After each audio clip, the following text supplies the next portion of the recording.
Aku ilalang. Ini masih tentang pilihan. Yuk, sama-sama kita renungkan. Pada episode sebelumnya, kita telah membahas tentang bagaimana sebuah pilihan itu sebaiknya kita putuskan dengan mempertimbangkan akal dan hati. Harus kuperjelas di sini bahwa akal dan hati yang kumaksud adalah akal dan hati yang sehat tentunya. Nah, memangnya akal dan hati itu bisa sakit? Bisa. Lalu bisa dibayangkan kan bagaimana sebuah keputusan yang diambil dengan pertimbangan akal dan hati yang sakit itu akan seperti apa. Kita pun telah membahas bahwa dasar pengambilan keputusan atas sebuah pilihan itu sebaiknya mengindahkan segala pagar norma-norma yang berkembang, yang ada dan tumbuh di masyarakat, antara lain seperti norma-norma agama, hukum, kesopanan, kesusilaan, ketertiban, dan keamanan. Agar apa? Agar langkah yang kita tempuh sebagai hasil dari pilihan tersebut tidak akan mengakibatkan kerugian, luka, dan bencana bagi diri kita sendiri, orang-orang yang kita cintai, dan orang lain. Hal ini adalah bahwa ada kemungkinan gagal atas keputusan pilihan, atas langkah pilihan yang kita tempuh. Bahwa gagal itu kemudian jangan kita sikapi sebagai akhir dan sebagai sebuah kekalahan. Gagal itu sebaiknya kita sikapi sebagai bentuk kesempatan kedua untuk kita meraih keberhasilan. Kita sikapi sebagai sebuah keberhasilan yang tertunda. Menerima kegagalan tersebut dan senantiasa berpositif thinking, be optimis untuk menyikapi kegagalan kita itu akan membuat kita menjadi lebih hebat lagi. Karena gagal yang kita olah sebagai bentuk kesempatan kedua untuk meraih keberhasilan akan membuat kita menjadi pribadi yang kuat dengan tempaan mental yang lebih baik. Pribadi yang semakin cerdas dengan melakukan langkah-langkah koreksi, mau untuk dikoreksi, melakukan revisi, improvisasi, bahkan inovasi atas kegagalan tersebut. Sebagai manusia dewasa, mempertimbangkan akal sehat dan hati yang sehat pula dalam setiap langkah pengambilan keputusan, dalam setiap langkah tentang pilihan akan melahirkan rasa empati dan mau tahu. Sadar bahwa ada kepentingan bersama, kepentingan yang jauh lebih besar yang harus selalu dijaga. Tidak semata-mata berfokus pada aku saja. Kali ini aku ingin mengajak untuk saling introspeksi diri tentang bagaimana sebuah pilihan yang kita buat itu akan menjadi penentu atau akan memberi warna pada hidup orang lain, pada hidup orang banyak. Bagaimana pilihan kita untuk mau tahu itu akan membawa banyak kebaikan, bukan hanya bagi diri kita sendiri, namun juga bagi orang lain. Ini adalah tentang pilihan memang pada saat akal dan hati yang sehat kita itu memilih untuk memutuskan untuk mau tahu. Ya, akal dan hati yang sehat ya, artinya akal dan hati yang sedang sakit itu tidak akan memiliki mampu dan mau untuk memilih, untuk memutuskan, untuk mau tahu. Mengapa? Ya, karena akal dan hati yang sakit itu terjadi biasanya adalah karena fisik dan mental kita sedang sakit. Fisik dan mental yang sedang sakit seringkali mengakibatkan akal dan hati kita juga menjadi sakit. Lalu bagaimana agar akal dan hati kita tetap sehat? Ya, kita harus senantiasa menjaga kesehatan fisik dan mental kita tentunya. Ini adalah tentang pilihan. Bagaimana agar pilihan kita itu kemudian menginspirasi hadirnya banyak kebaikan. Harus ada niat dulu untuk itu. Untuk meng-create kebaikan bagi orang lain. Rasa mau tahu, rasa peduli, rasa empati, rasa butuh dan ingin untuk berbagi. Berbagi baik, dan kebahagiaan.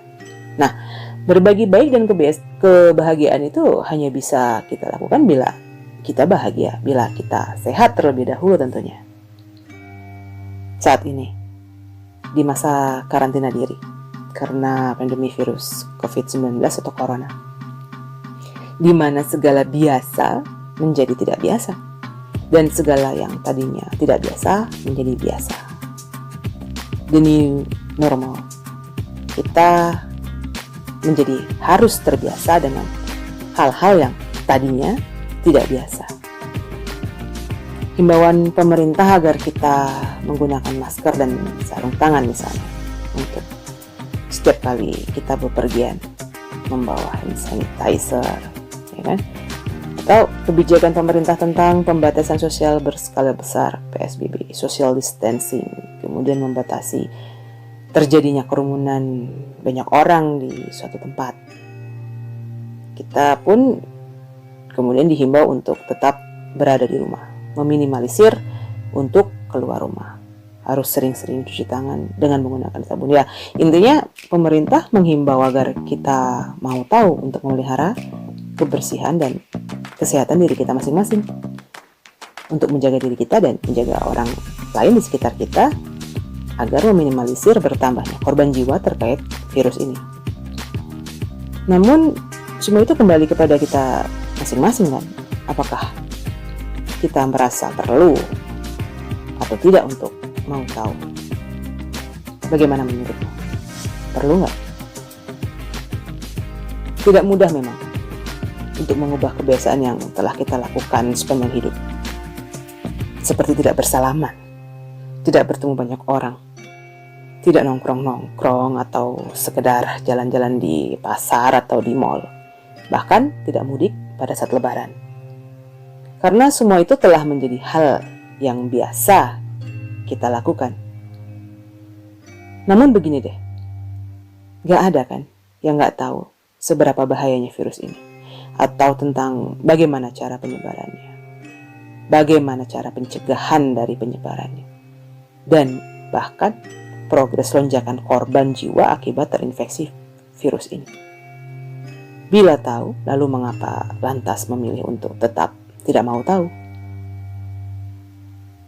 Manusia memang makhluk sosial, gak bisa hidup tanpa manusia lain. Ya, kita meninggal pun membutuhkan orang lain untuk menguburkan kita kan. Namun jangan sampai dong tidak mau tahunya kita itu mengakibatkan meninggalnya orang-orang yang kita cintai, orang-orang di sekitar kita, ya, orang lain. Sosial itu jangan lantas kemudian membuat menjadi sosial. Jangan egois. Kalau sayang dan tidak ingin kehilangan, ya harus tahu bagaimana cara menjaga. Namun jangan panik juga. Tenanglah. Tenanglah saja di rumah. Banyak hal kan yang bisa kita lakukan di rumah. Jagalah mereka, anggota keluargamu, yang karena tidak memiliki pilihan lain dengan tetap melakukan aktivitas di luar rumah karena kewajibannya. Belum terpapar itu bukan berarti tidak akan terpapar. Setiap kita memiliki resiko untuk terinfeksi virus. Setiap kita. Bila kamu masih tidak mau tahu, jangan sampai menyesal kemudian karena menjadi sebab kehilangan orang-orang yang kamu sayang. Ini adalah tentang pilihan, tentang meredam segala ingin untuk melakukan banyak hal yang dulu biasa dan yang sekarang menjadi dilarang demi keselamatan dan kebaikan kita bersama. Ini adalah tentang pilihan akal dan hati yang sehat untuk mau saling menjaga. Berdamailah dengan keadaan, dengan perubahan ini. Hidup kan bukan tentang segala inginmu saja kan. Tidak perlu takut Beda loh antara takut dan waspada itu. Menjaga kesehatan fisik dan mentalmu agar kamu mampu untuk menerima keadaan the new normal ini secara utuh. Bersyukurlah karena kita masih diberi kesempatan untuk melakukan banyak hal di rumah dengan orang-orang yang kita sayang. Banyak kan yang kehilangan banyak hal atau bahkan orang-orang tercinta mereka karena pandemi ini. Lalu masih juga yang mau tahu. Budaya adalah kebiasaan, artinya masih bisa diubah kan? Bila yang memiliki kendali penuh itu adalah orang lain, ya mungkin akan sulit. Namun kita kan yang memiliki kendali penuh atas segala ingin kita kemudian. Aku ilalang. Semoga kita senantiasa mampu untuk menjaga kesehatan fisik dan mental kita, hingga akal dan hati kita senantiasa sehat pula, sehingga memiliki mampu dan mau untuk memilih, untuk memutuskan, mau tahu, untuk saling menjaga dengan mengubah gaya hidup dan budaya yang dulu adalah sebagai hal yang biasa demi kebaikan kita bersama. Ingatlah, bila kita sadar betul bahwa kita adalah makhluk sosial dan gak bisa hidup tanpa manusia lain, maka harusnya kita pun memiliki butuh untuk menjaga manusia lain, agar kita tidak kehilangan banyak manusia lain hingga kita pun akan berakhir sendirian.